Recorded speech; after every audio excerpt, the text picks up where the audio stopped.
Well, Nanny I go always, Paul Bogle I go always. We can't leave out Marcus Garvey.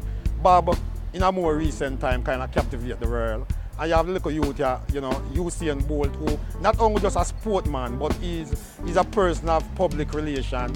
He can relate to people and he can bring nation all over the world together. So, and that's the spirit of Jamaica. We have it in all era. The musicians, them, you know, even the little youth who are playing little early cricket on the street, you know. I spend a lot of time around the pool, coaching, swimming.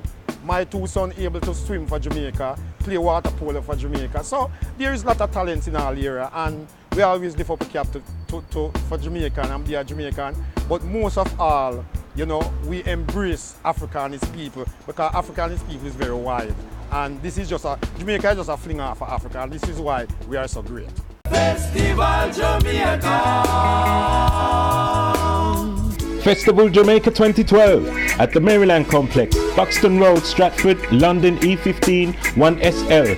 Buy tickets at all the usual outlets, online, or call 0203 137 3055 or 07528 276 796. Jamaica to the world. 2012.